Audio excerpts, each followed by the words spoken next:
Livro Mais Esperto que o Diabo. O mistério revelado da liberdade e do sucesso. Autor Napoleon Hill. Segunda edição de 2015. Editora Citadel. Tradução, texto e revisão de José Renato Deitos.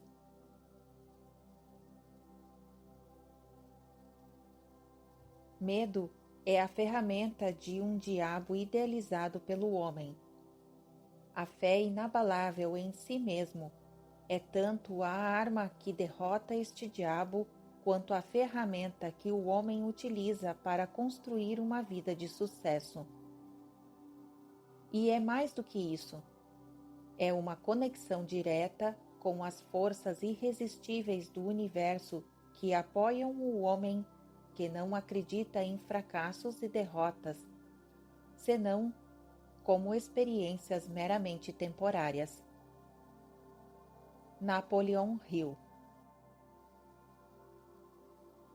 Breve introdução. Subtítulo em destaque. Mais esperto que o diabo. Pelo homem que quebrou o código do diabo e o forçou a confessar. O mais corajoso e inspirador de todos os livros de autoconhecimento, escrito pelo filósofo do sucesso número 1 da América, que após 30 anos de pesquisas, achou o diabo e arrancou dele uma confissão fantástica, revelando onde ele mora, por que ele existe, como ele ganha o controle da mente das pessoas e o principal, como qualquer um pode vencê-lo. Este livro é um curso generoso em psicologia, deixando claro os princípios de como funciona a mente humana. E quando você terminar esta história do diabo, você saberá muito mais sobre Deus. Napoleon Hill, o famoso autor de Pense e Enriqueça. Capítulo 1. Título: Meu primeiro encontro com Andrew Carnegie. Por mais de um quarto de século, meu principal objetivo foi o de separar e organizar em uma filosofia de realizações as principais causas tanto do fracasso como do sucesso, com o objetivo de ser útil a todos os outros que não têm nem a inclinação nem a oportunidade de engajar nesse tipo de pesquisa. Meu trabalho começou em 1908, como resultado de uma entrevista que fiz com Andrew Carnegie. Eu francamente contei ao Sr. Carnegie que tinha eu concebido a ideia de entrar para a faculdade de Direito e que eu havia pensado em pagá-la entrevistando homens e mulheres bem-sucedidos, descobrindo como eles conseguiam sucesso e descrevendo as minhas descobertas para as revistas. No final de minha visita, o Sr. Carnegie me perguntou se eu tinha ou não coragem para realizar algo que ele estava para me oferecer. Respondi que coragem era tudo o que eu tinha e que estava preparado para dar o meu melhor, independentemente da proposta que ele tinha a me oferecer. Então ele disse: A sua ideia de escrever histórias sobre homens e mulheres bem-sucedidos é memorável enquanto ideia. E eu não tenho nenhuma intenção de tentar desencorajá-lo de cumprir o seu objetivo.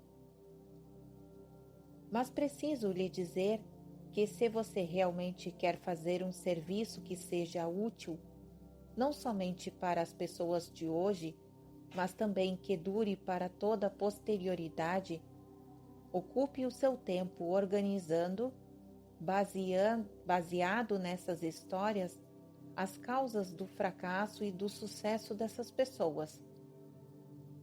Há milhões de pessoas no mundo que não têm a menor concepção das causas do sucesso e do fracasso. As escolas e faculdades ensinam praticamente tudo, exceto os princípios de realização pessoal.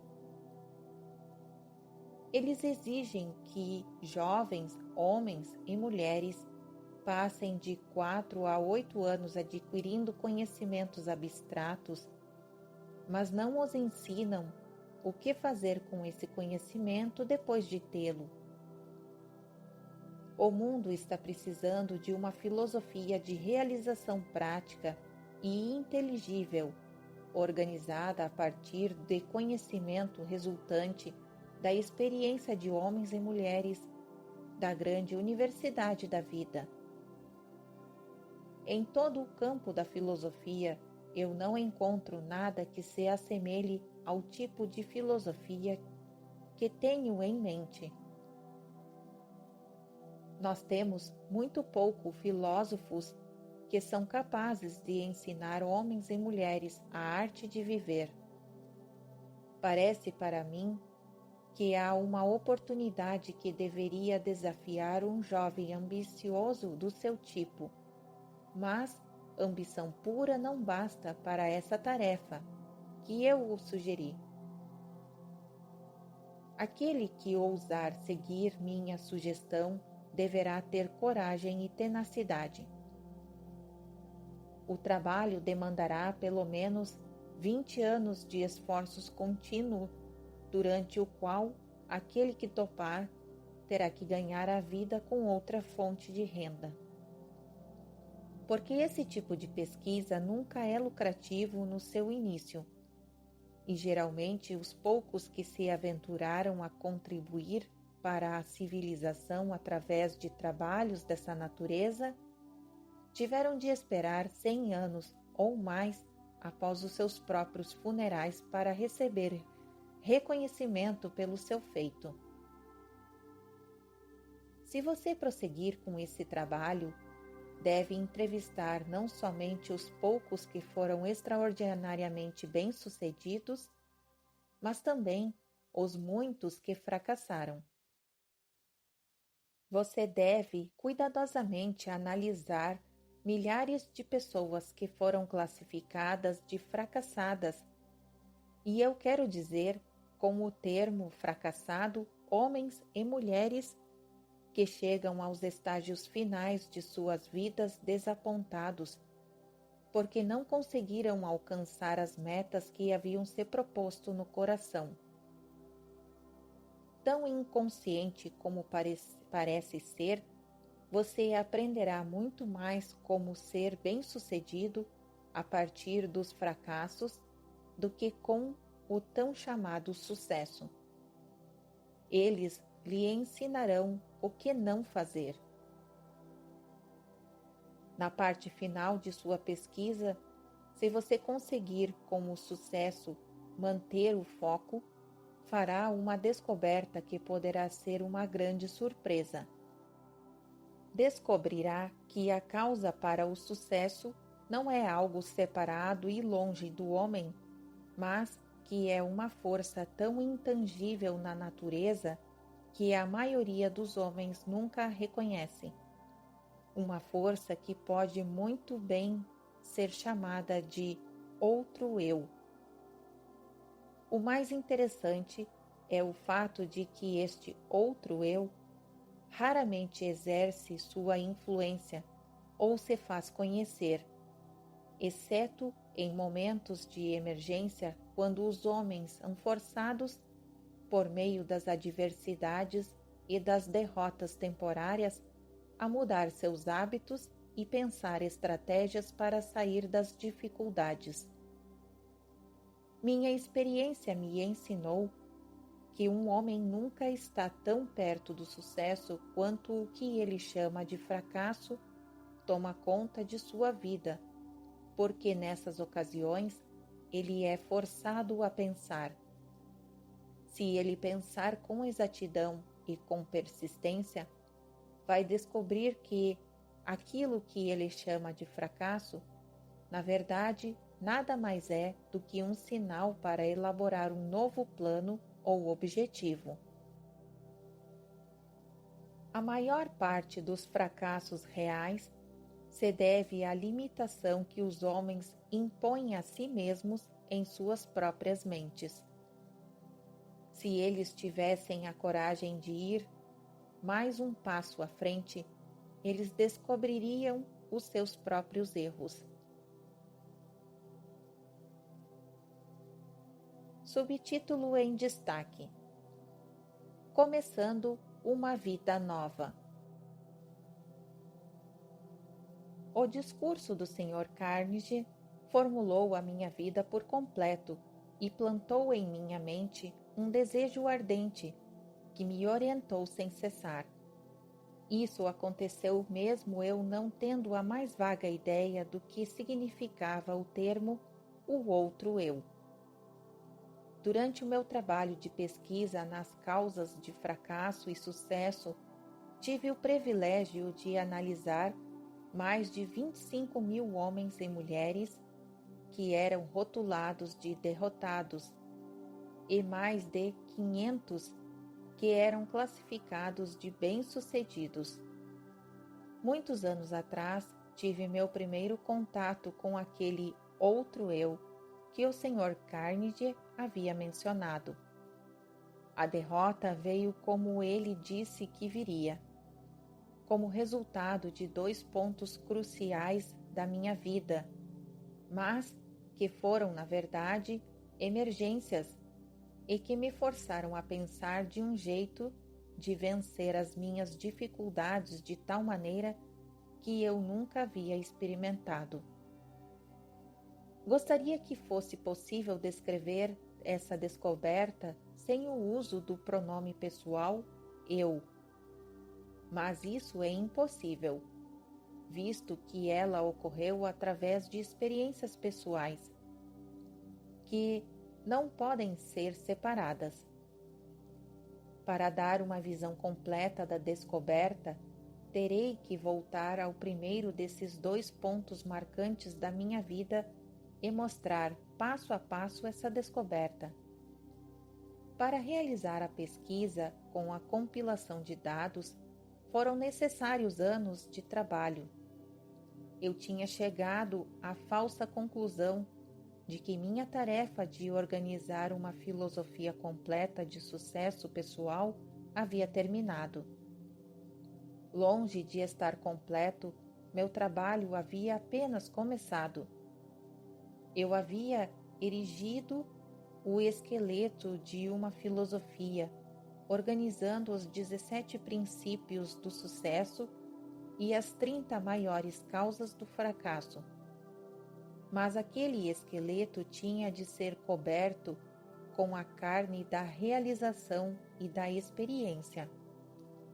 Além disso, tinha de ser dada ao trabalho uma alma que inspirasse homens e mulheres a não somente transporem obstáculos, mas também a não se deixarem abater por eles.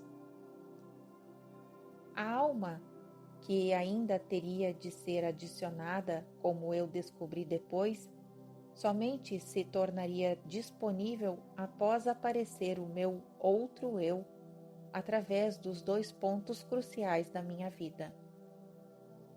Resolvendo focar a minha atenção e quaisquer talentos que eu porventura tivesse em retornos monetários através de canais de negócios, decidi dedicar-me à profissão de publicitário. Tornei-me, então, o gerente de publicidade do curso de extensão La Salle da Universidade de Chicago. Tudo ocorreu maravilhosamente bem durante 1 ano. Entretanto, no final deste ano, fui tomado por um violento desgosto pelo meu trabalho e então me demiti. Posteriormente, ingressei no ramo de cadeias de lojas juntamente com o ex-presidente da Universidade de Extensão La Salle. Logo me tornei presidente da companhia de doces Betsy Ross. Porém, desacordos com os sócios desse negócio fizeram com que eu saísse do empreendimento. A atração pela propaganda ainda estava em meu sangue e eu tentei novamente dar expressão a ela. Organizei uma escola de propaganda e vendas com uma parte da escola de negócios da Bryant e Stratton. O empreendimento navegava em águas tranquilas e muito dinheiro entrava rapidamente. Foi então que os Estados Unidos tomaram parte da Primeira Guerra Mundial. Em resposta a um chamado interior, que palavras não conseguem descrever, saí da escola e entrei para o serviço do governo dos Estados Unidos, sob a direção pessoal do presidente Woodrow Wilson, deixando um negócio fantástico desintegrar-se. No dia do armistício, em 1918, comecei a atuar na publicação da revista Golden Rule, Regra de Ouro na tradução livre. Apesar do fato de eu não ter nenhum centavo de capital, a revista cresceu rapidamente e em pouco tempo ganhou circulação nacional, chegando a quase 500.000 de exemplares, finalizando seu primeiro ano de negócios com um lucro de $3,156 mil. Alguns anos depois, apreendi com um experiente executivo de uma empresa de publicações que nenhum homem capaz naquele ramo pensaria em começar uma revista tal como esta com menos de $500 mil de capital. A revista Golden Rule e eu estávamos destinados a nos separar. Quanto mais sucesso alcançávamos, mais descontente eu me tornava. Até que finalmente, devido a um acúmulo de perturbações causadas por sócios no negócio, dei a revista como um presente a eles e deixei o negócio. Com essa atitude, provavelmente, joguei fora uma pequena fortuna. Logo após, organizei uma escola de treinamento para vendedores. Minha primeira missão era treinar um exército de vendas de 3.000 pessoas para uma rede de lojas. Receberia $10 para cada vendedor que frequentasse a minha aula. Dentro de 6 meses, esse trabalho havia me rendido um pouco mais de $30 mil. O sucesso em termos financeiros estava coroando meus esforços com abundância. Novamente, meu espírito estava descontente. Eu não estava feliz. Tornava-se, a cada dia, mais óbvio que nenhuma quantidade de dinheiro em algum momento me faria feliz. Sem a menor desculpa razoável por minhas ações, saí do negócio e desisti de um empreendimento no qual teria facilmente recebido um salário satisfatório. Meus amigos e sócios no negócio pensaram que eu estava louco e eles não estavam tão errados nos seus pensamentos. No fundo, eu estava inclinado a concordar com eles, mas parecia que não havia nada que eu pudesse fazer para mudar de ideia. Procurava pela felicidade e ainda não a tinha encontrado. Pelo menos essa é a única explicação que eu poderia oferecer para justificar as minhas atitudes um tanto quanto inusitadas. Qual homem que realmente conhece a si mesmo? Isso aconteceu no final do outono de 1923. Eu me sentia solitário em Columbus, Ohio, sem recursos e, pior ainda, sem nenhum plano para me tirar daquela situação difícil. Na verdade, era a primeira vez na vida que eu estava acuado devido à falta de recursos. Em muitas ocasiões, já havia passado por momentos de aperto, mas nunca antes havia faltado dinheiro a tal ponto de eu não conseguir suprir as minhas necessidades pessoais. A experiência me assombrou. Eu parecia estar totalmente à margem do que poderia ou deveria fazer. Pensei em uma dúzia de jeitos de conseguir resolver os meus problemas, mas descartei-os todos. Eram impraticáveis e impossíveis de realizar. Me senti como alguém que estava perdido em uma selva, sem uma bússola sequer. Toda tentativa que eu fazia para me tirar da dificuldade acabava me trazendo de volta para o ponto de partida.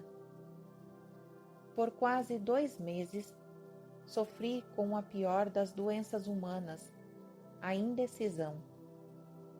Eu conhecia os 17 princípios da realização pessoal, mas não sabia como aplicá-las. Sem saber, estava encarando uma daquelas emergências da vida de que o Sr. Carnegie havia me falado. Situações essas em que os homens muitas vezes descobrem os seus outros eus. Meu estresse era tão grande que em nenhum momento me ocorreu sentar, analisar a sua causa e procurar a sua cura. Subtítulo em destaque: Derrota é convertida em vitória. Uma tarde tomei uma decisão que me ajudou a sair daquela situação. Eu tinha um sentimento de que o que eu realmente desejava era sair para os espaços abertos do país, onde poderia respirar ar fresco e principalmente pensar. Comecei a caminhar e já havia percorrido mais ou menos 7 ou 8 milhas, quando de repente me vi parado.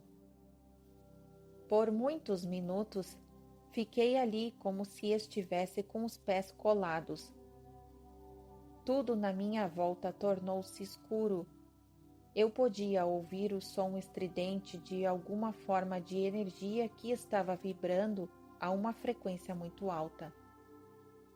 Então meus nervos aquietaram-se, meus músculos relaxaram e uma grande calma tomou conta de mim. A atmosfera começou a clarear e, enquanto isso ocorria, recebi um comando de meu interior que veio na forma de um pensamento tão perto quanto eu posso descrevê-lo. O comando era tão claro e distinto que não havia meios de eu não entendê-lo. Na essência, ele disse: chegou o momento de você completar a filosofia de sucesso que você começou, seguindo a sugestão de Carnegie. Volte para casa de uma vez por todas e comece a transferir os dados que você juntou de sua própria mente, transformando-os em um manuscrito. O meu outro eu havia acordado. Por alguns minutos permaneci aterrorizado. Essa experiência não era parecida com nada que eu houvesse experimentado antes. Eu virei e caminhei rapidamente até chegar em casa. Quando me aproximei de casa, vi meus 3 filhos olhando pela janela para as crianças do vizinho, que estavam decorando uma árvore de Natal. Então me lembrei que era véspera de Natal. Para completar, me dei conta, com um sentimento de pura tristeza tal qual eu jamais havia experimentado, de que não haveria árvore de Natal na nossa casa. O olhar de desapontamento no rosto das minhas crianças me fez lembrar deste fato com muita dor.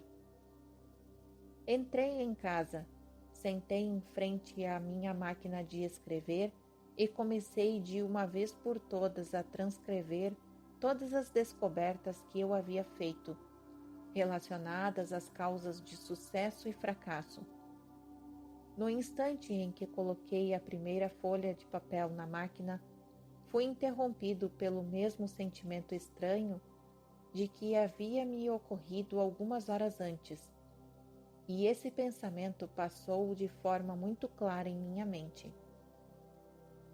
Sua missão nesta vida é completar a primeira filosofia de sucesso e realização pessoal. Você tem tentado em vão escapar da sua tarefa, cada esforço trazendo fracasso para você. Você está procurando pela felicidade. Aprenda esta lição de uma vez por todas. Você somente achará a alegria ajudando os outros a encontrá-la. Você tem sido um estudante teimoso. Você tinha de ser curado de sua teimosia através dos desapontamentos sucessíveis.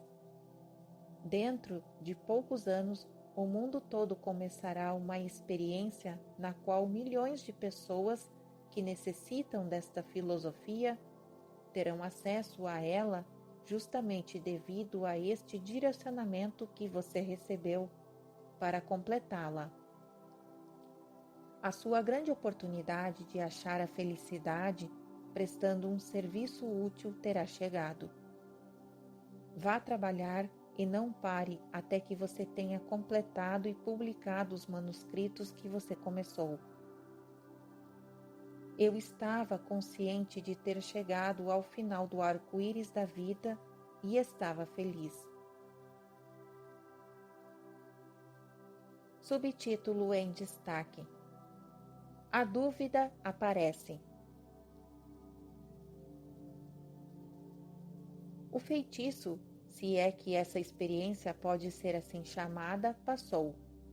Comecei a escrever e pouco depois fui sugestionado pela minha razão e pensei que talvez eu estivesse entrando numa missão estúpida. A ideia de um homem que estava em plena depressão e praticamente falido pudesse escrever uma filosofia de sucesso pessoal me parecia tão fantasiosa que ri vigorosamente e acabei dando gargalhadas.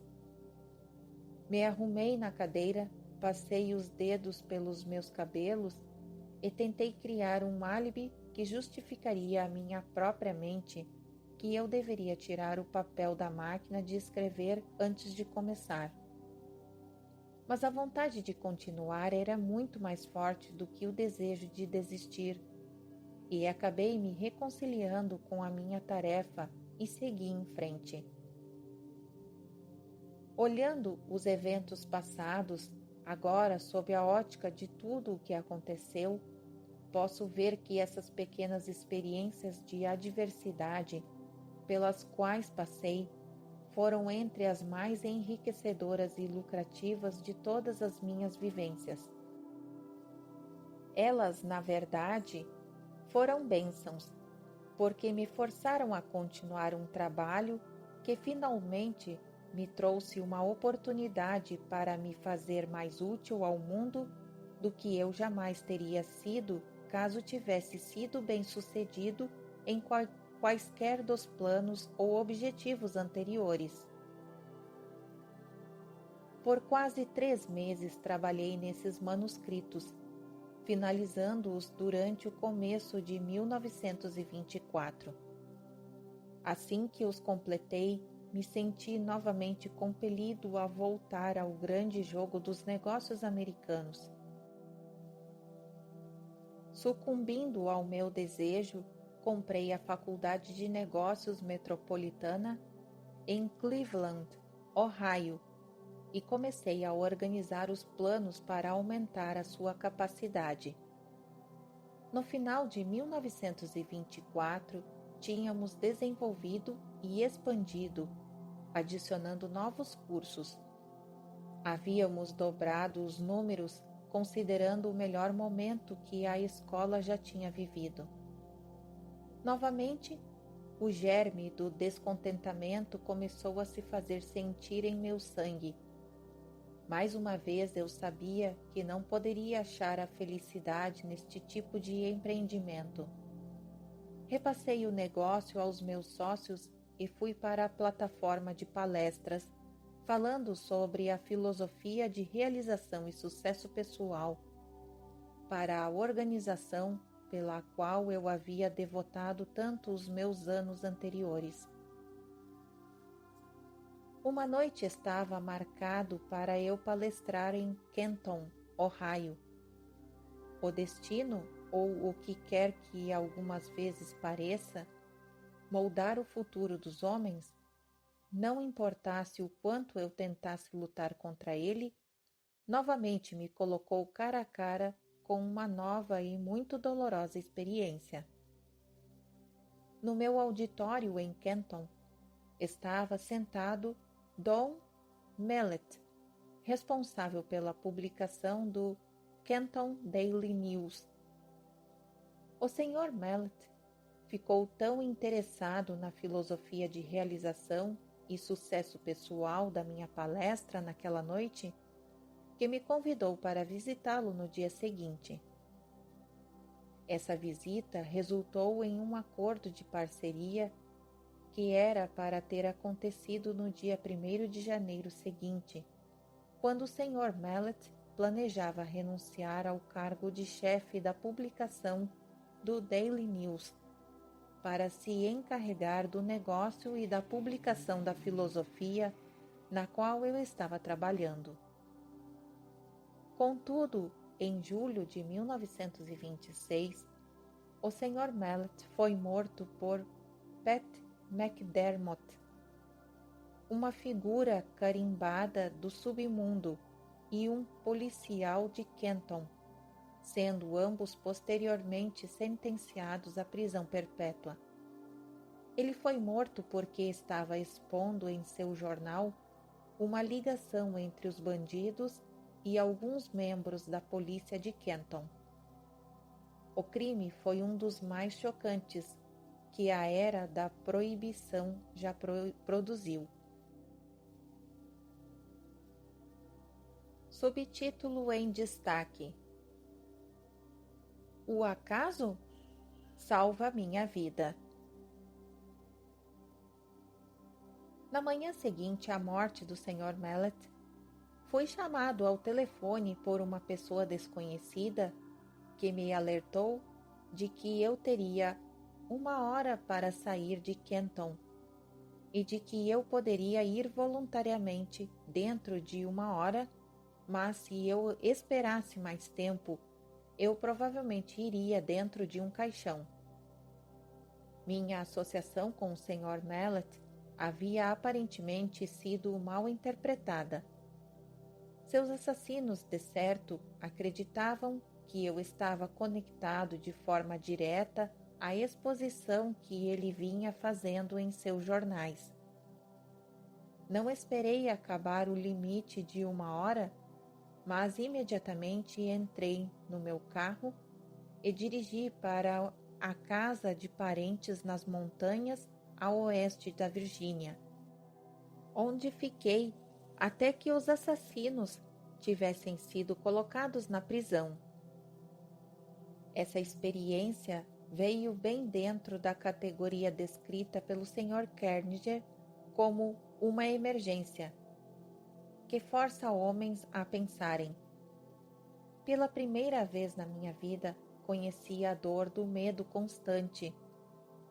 A minha experiência de alguns anos anteriores em Columbus havia preenchido a minha mente com a dúvida e a indecisão temporária, mas esta preencheu a minha mente com um medo que parecia impossível de remover. Durante o tempo em que eu estava escondido, raramente deixava a casa à noite, e quando saía, mantinha minha mão em uma pistola automática levada no bolso do casaco, mantida destravada para ação imediata. Se um automóvel estranho parasse em frente à casa onde eu estava escondido, eu ia imediatamente para o porão e, com cuidado, escrutinava os seus ocupantes através das janelas. Depois de alguns meses convivendo com esse tipo de experiência, meus nervos começaram a sentir. A coragem sumiu por completo, assim como a ambição que eu tinha em meu coração durante os longos anos de trabalho em busca das causas do fracasso e do sucesso também partiu. Vagarosamente, passo a passo, me senti caindo num estado total de letargia, da qual eu temia que jamais conseguisse emergir. O sentimento deve ter sido o mesmo que aqueles que pisam na areia movediça sentem quando se dão conta de que cada esforço que fazem para tirá-los da areia apenas leva mais para o fundo. O medo é uma areia movediça que se retroalimenta. Se a semente da insanidade estivesse presente na minha constituição física, certamente ela teria germinado durante esses meses, subsistindo como um morto-vivo. Indecisão completa, sonhos irresolutos, dúvidas e medos eram tudo o que minha mente experimentava dia e noite. A emergência que eu encarei fora desastrosa por 2 motivos. Primeiro, a verdadeira natureza dessa emergência me manteve num estado constante de indecisão e medo. Segundo, esse enclausuramento forçado me deixou em estado de tensão constante. Eu tendia a me preocupar com o peso do tempo que passava. A minha faculdade da razão tinha sido quase paralisada. Me dei conta de que precisava trabalhar a minha mente para sair desse estado mental. Mas como? Os recursos que tinham me ajudado a resolver todas as emergências anteriores da minha vida parece que criaram asas e me deixaram completamente à mercê da situação.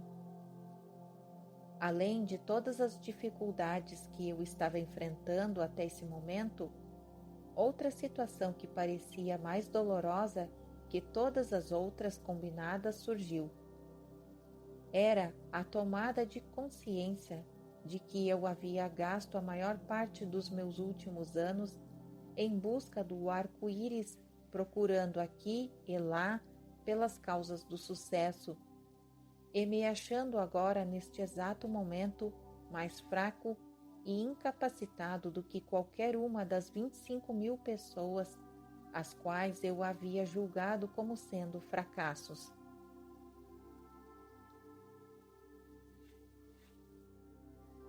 Este pensamento era quase que enlouquecedor. Além disso, era também extremamente humilhante, porque eu estava palestrando por todo o país, em escolas e faculdades e para organizações de comércio, tentando contar às outras pessoas como aplicar os 17 princípios do sucesso, enquanto aqui estava eu, incapaz de aplicá-los para mim mesmo. Estava certo de que nunca mais poderia encarar o mundo com um sentimento de confiança. Toda vez em que me olhava no espelho, notava uma expressão de desgosto próprio na minha face e frequentemente disse coisas ao homem no espelho que não devem ser escritas aqui. Eu havia começado a tomar o lugar na categoria dos charlatões que oferecem aos outros um remédio para a cura que eles não conseguem aplicar com sucesso em si mesmos. Os criminosos que assassinaram o Sr. Mallet foram julgados e mandados para a prisão perpétua. Por isso seria perfeitamente seguro, considerando onde eles estavam, sair do meu esconderijo e novamente tocar o meu trabalho. Contudo, não conseguia sair, porque agora encarava circunstâncias mais aterrorizantes do que aquela que havia sido criada pelos assassinos. A experiência destruiria qualquer tipo de iniciativa que eu havia possuído. Eu sentia uma influência de tal modo depressiva que tudo parecia um pesadelo. Estava vivo e poderia me mover, mas não conseguia pensar em um único movimento por meio do qual eu pudesse continuar a procurar pela meta que eu tinha estipulado para mim mesmo, baseado na sugestão do Sr. Carninger. Estava rapidamente me tornando indiferente, não apenas a mim mesmo, mas pior ainda, começava a me tornar mal-humorado e irritado com aqueles que haviam me oferecido abrigo durante a minha emergência. Encarei a maior emergência da minha vida. A menos que eu tenha passado por uma experiência similar, você não consegue imaginar como me senti. Tais experiências não conseguem ser descritas. Para serem entendidas, devem ser sentidas. Subtítulo em destaque: O momento mais dramático da minha vida. A virada veio de repente no outono de 1927, mais de um ano após o incidente de Kenton. Deixei a casa em uma noite e caminhei para o prédio da escola pública que se situava no topo de uma montanha acima da cidade. Eu havia chegado a uma decisão de lutar contra tudo aquilo antes que a noite acabasse.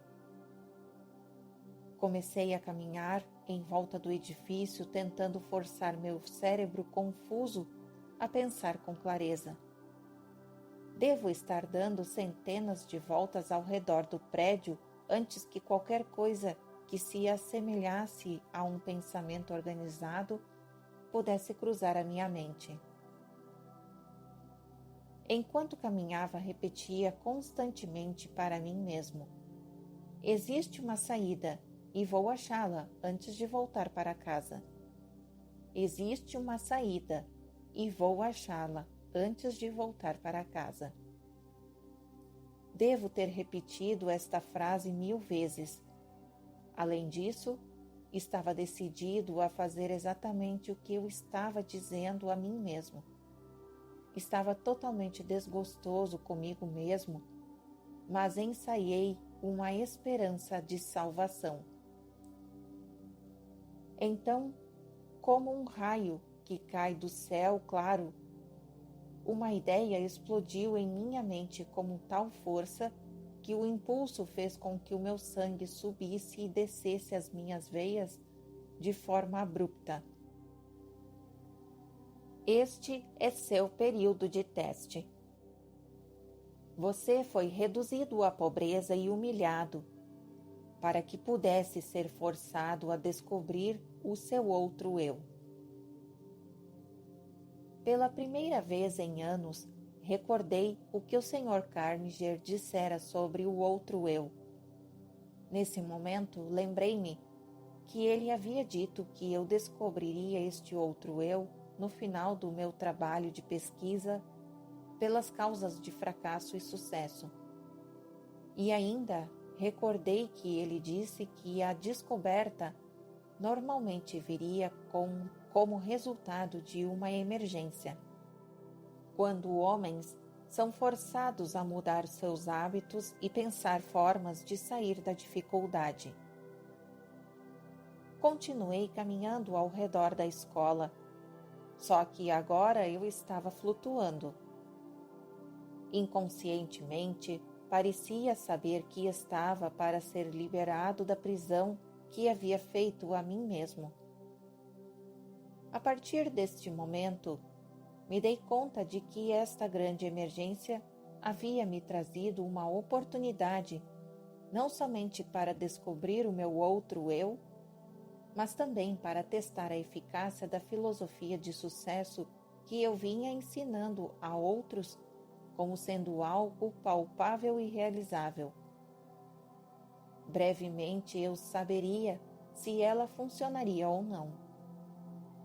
Tomei a decisão de que, se ela não funcionasse, eu queimaria todos os manuscritos e nunca mais me sentiria culpado por tentar provar aos outros que eles eram os mestres de seus destinos e capitões de suas almas. A lua cheia estava recém cobrindo o topo da montanha.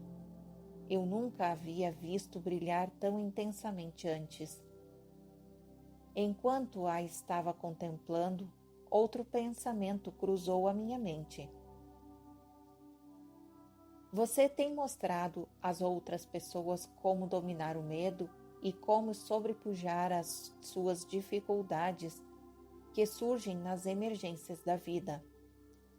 De agora em diante, você pode falar com autoridade, porque está a ponto de superar as suas próprias dificuldades com coragem e objetivo resoluto e destemido. Com este pensamento, veio uma mudança na química do meu ser, que me elevou a um estado de euforia que eu nunca havia experimentado. Meu cérebro começou a clarear e o estado de letargia no qual ele se encontrava começou a passar. A minha razão passou a trabalhar novamente. Por um breve momento, estava feliz pelo privilégio de passar por longos meses de tormento, já que a experiência me ofereceu a oportunidade de testar a eficácia dos princípios de sucesso, os quais eu vinha pesquisando de forma inexorável.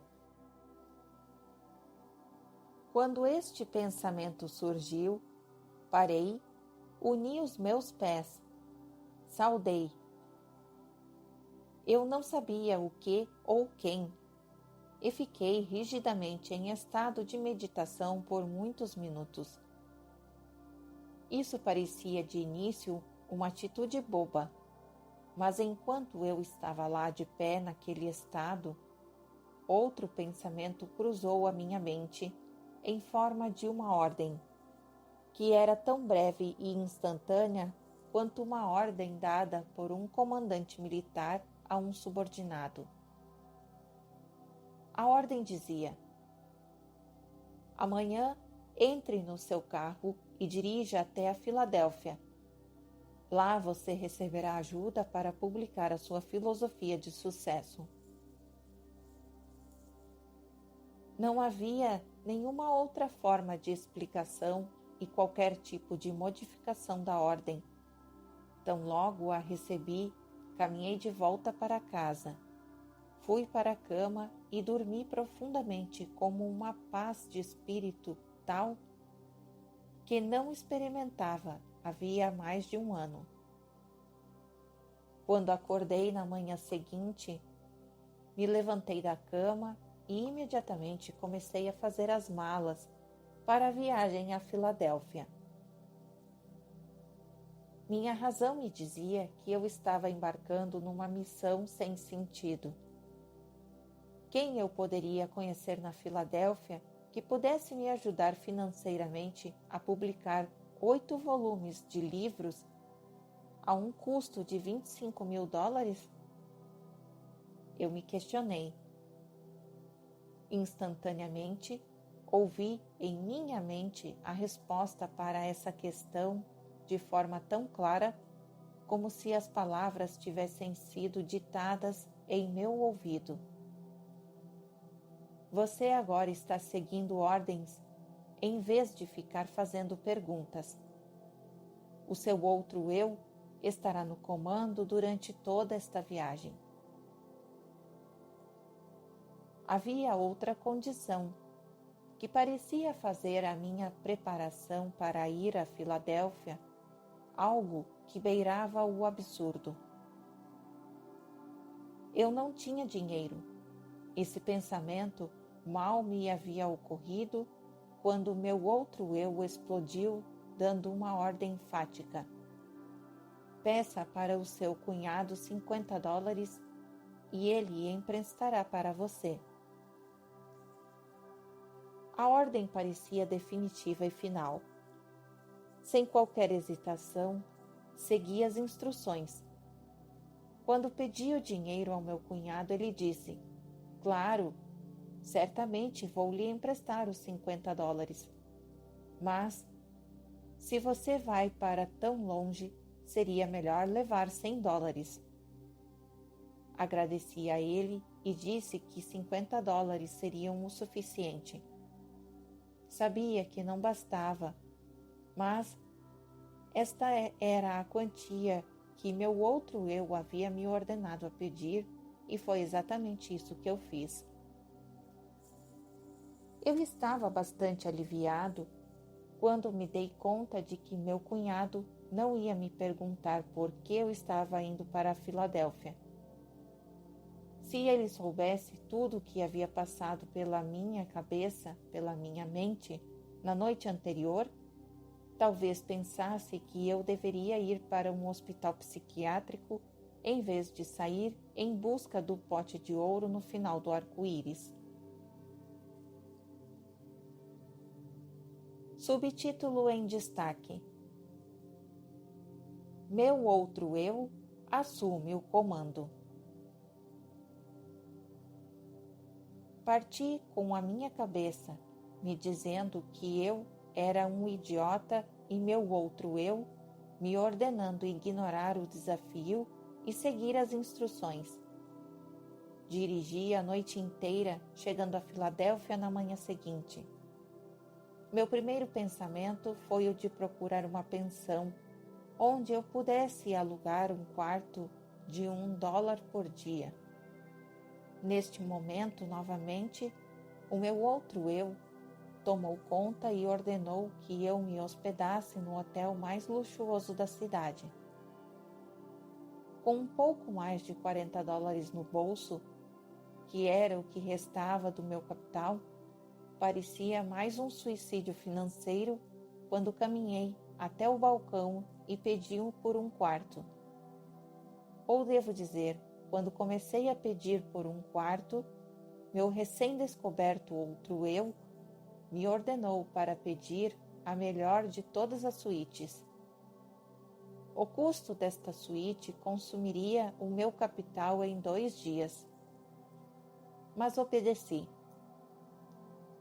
O carregador de malas pegou a minha bagagem, me entregou o ticket do estacionamento do meu automóvel e me conduziu até o elevador como se eu fosse um príncipe de Gales.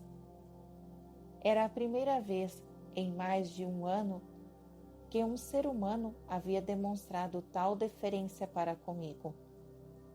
Meus próprios parentes, esses com quem eu estava morando, longe de me mostrar qualquer tipo de consideração, ainda achavam que eu era um peso para eles.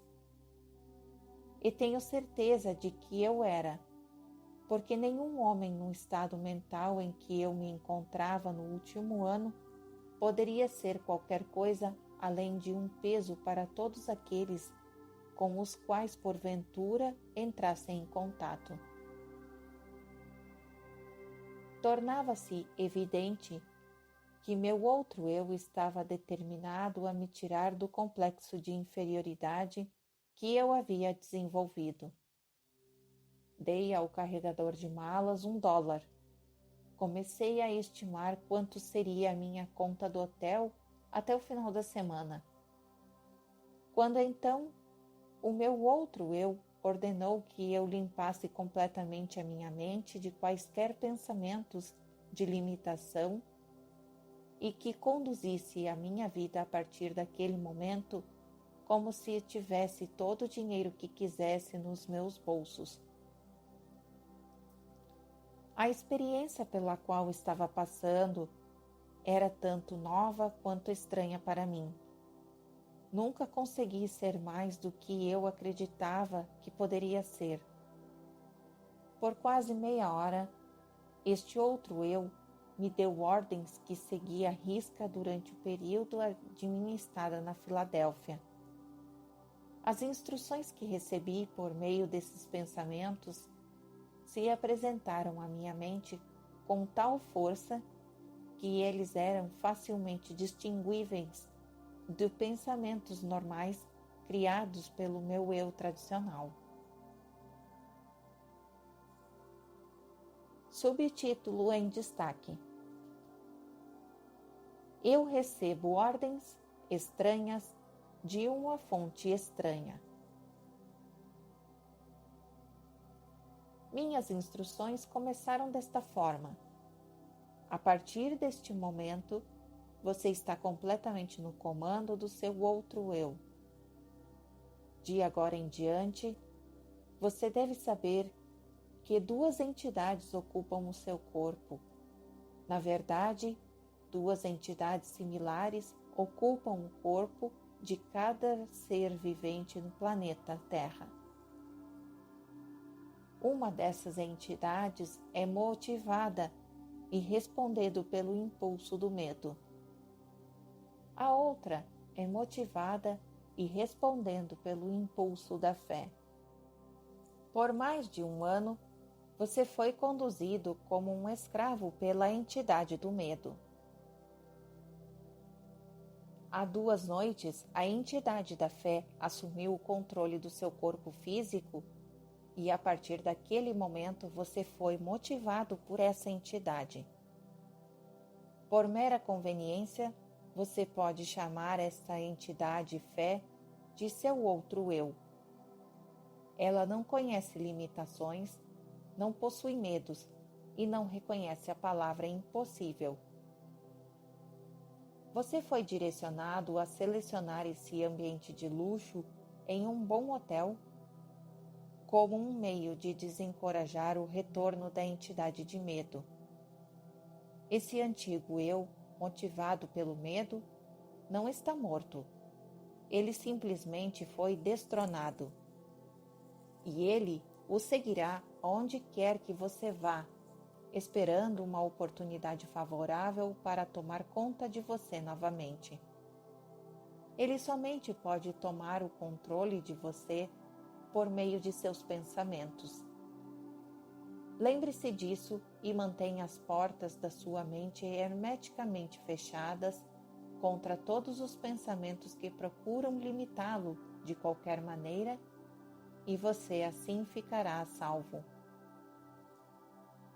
Não se permita preocupar-se com o dinheiro que você precisará para suas despesas imediatas. O recurso virá a você no momento em que você necessitar dele. Agora vamos aos negócios. Antes de qualquer coisa, você deve saber que a entidade fé, que agora está no seu comando do seu corpo, não faz nenhum tipo de milagre e também não trabalha em oposição a nenhuma das leis da natureza.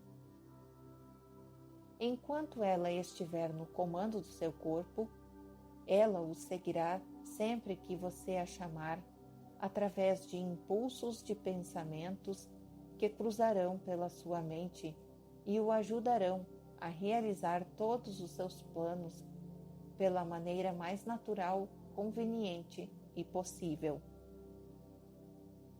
Acima de qualquer coisa, tenha este fato claramente fixado na sua mente, que o seu outro eu não fará o trabalho por você.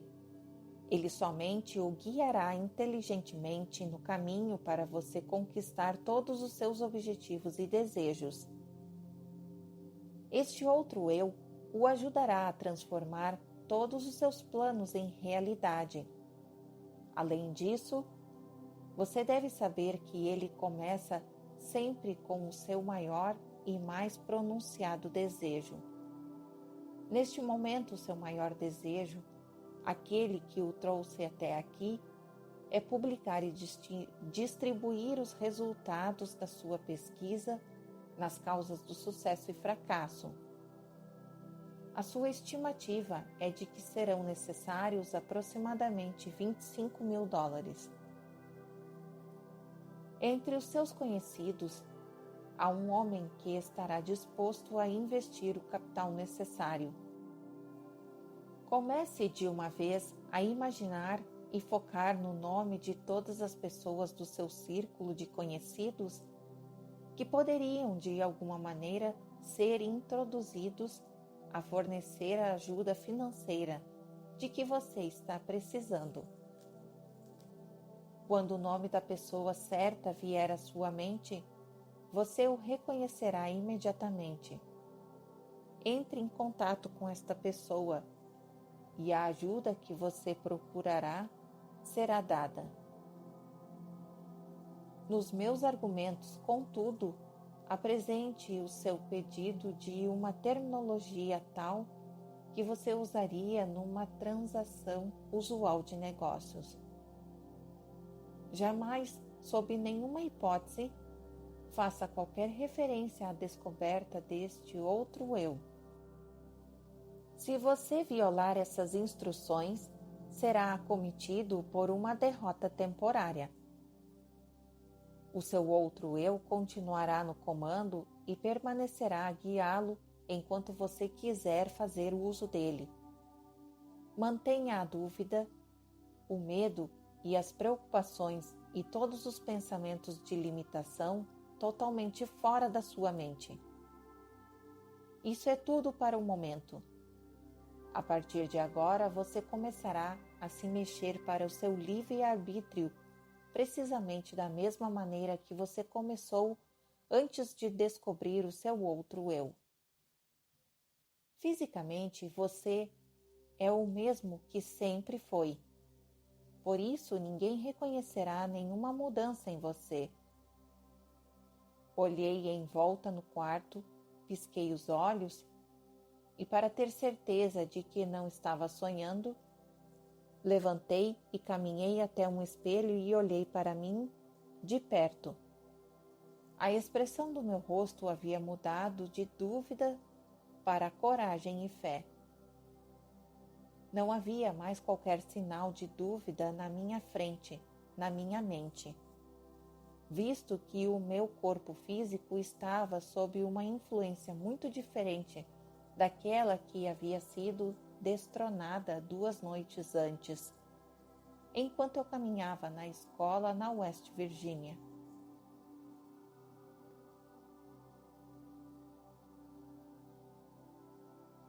Fim do capítulo 1.